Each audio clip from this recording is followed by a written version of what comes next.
Hello everyone, my name is Daryl. I work as a software developer, and in this video we're going to be continuing my playthrough of TIS-100. We're just going to be going through one other level here. So it looks like this is going to be, so we did this one last time, so this is going to be sequence counter. So let's give this one a shot. Alright, so sequences are zero terminated. Okay. Read a sequence from in, write the sum to out S, write the length to out L. Okay, that's interesting. So the length is how many operands you had, how many things you actually added together. Okay. All right, so I have a plan here.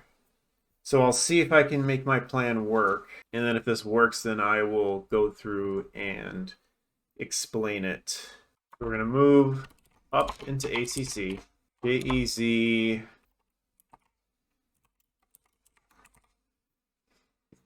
cache out. And what I mean by that is just that when it's zero, then it's the termination and we want to send the outputs.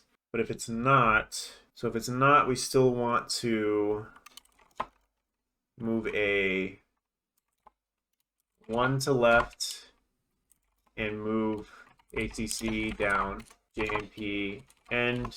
And then here we're going to have cache out, which is going to move 0 left, and I realize that I want to still move. So move ACC down, it's going to happen either way. So we'll put it down here.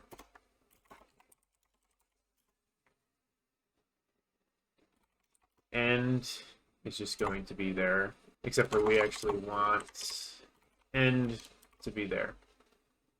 Okay, so if we're caching out, we're passing a 0 over here, otherwise we're passing a 1 over here, and either way we're taking ACC. We're taking an ACC and then we're passing it down. Now here, well, let's go ahead and do here. It's just going to do a move right to down. Move up to down. Move up to right. So this one, we're going to add whatever's up into ACC, which could either be a 0 or an actual value. Then we're going to move ACC down.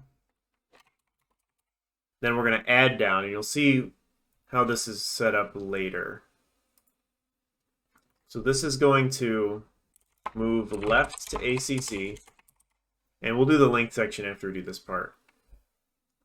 We're going to move left to ACC, and so we know here that if it's a 0, then that means we're trying to cache out. So JEZ cache out. But if we're not trying to cache out, if we're past a 1, then we just want to move up to nil, get rid of the value from up, and move 0 to up.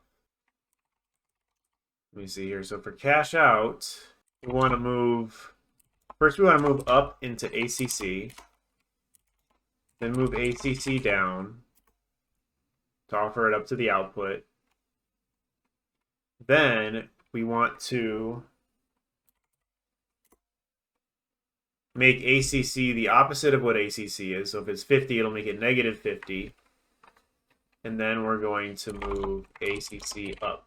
And here after this, we want to say JMP end.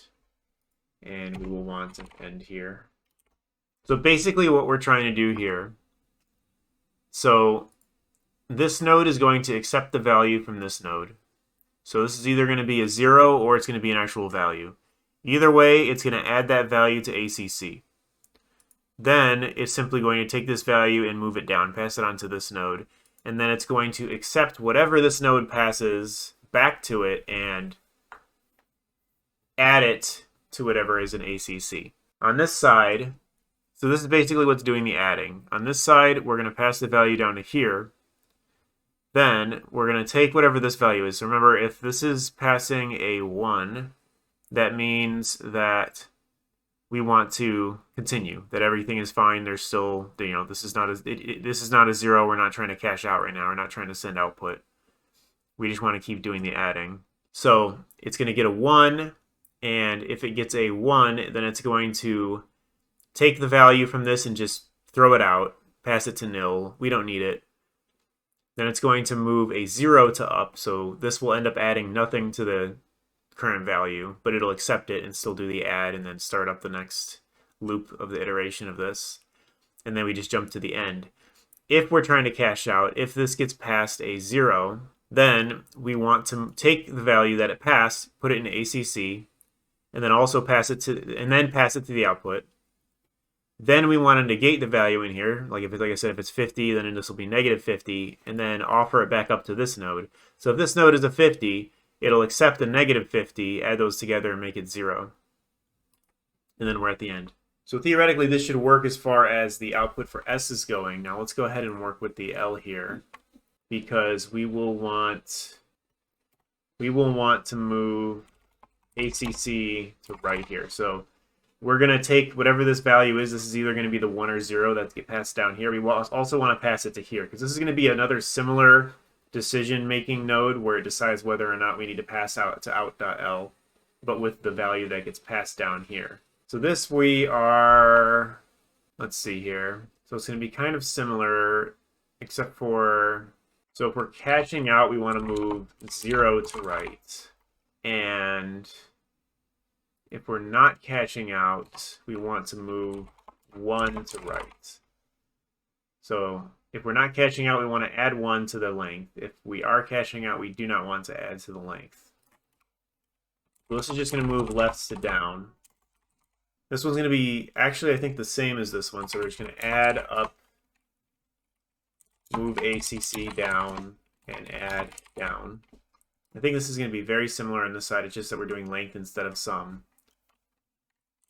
So let's try to move left to ACC. I think most of this can actually be copied over here, but let's see. So we're going to move left to ACC. JZ, cache out is fine. Yeah, I think most of this is going to be exactly the same, actually. So move up. So if we're not caching out, take the value that you get passed to nil, and move 0 up so it doesn't modify it, and then jump to the end. Then if we are caching out, you're going to take the up value, put it in ACC, and then put it down. Then you're going to negate the value and pass it up. So let's give this a shot and see how it goes.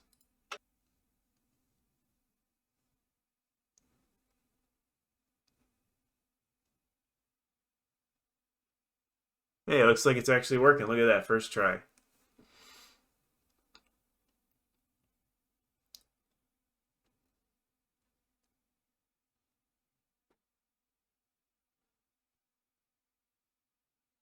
So I'm sure this is not the most efficient solution. You know, I'm kind of doing the wasteful stuff where I pass stuff on the left and then stuff like that. So not horrible. Looks like it's a little bit below. Well, it's probably about actually average if you look at everything. Node count, yeah, I use a little more nodes, probably because I'm passing stuff around here. There's probably a more efficient way for that. And instruction count, kind of a lot. Okay. So not the best solution, but it works. All right, so I think that's all we're going to be doing today. It does look like we unlocked the next set of missions, but of course I'm going to be going through them in order. So far I won't really be doing this because these sandboxes don't particularly have anything that I need. So we'll be doing this one next, and we have a few more here. Oh man, that increases a lot. Ooh, up to 5,000, look at that. All right, so that's going to be it for this one. Hope that helped you guys out. Thanks for watching. Catch you guys next time.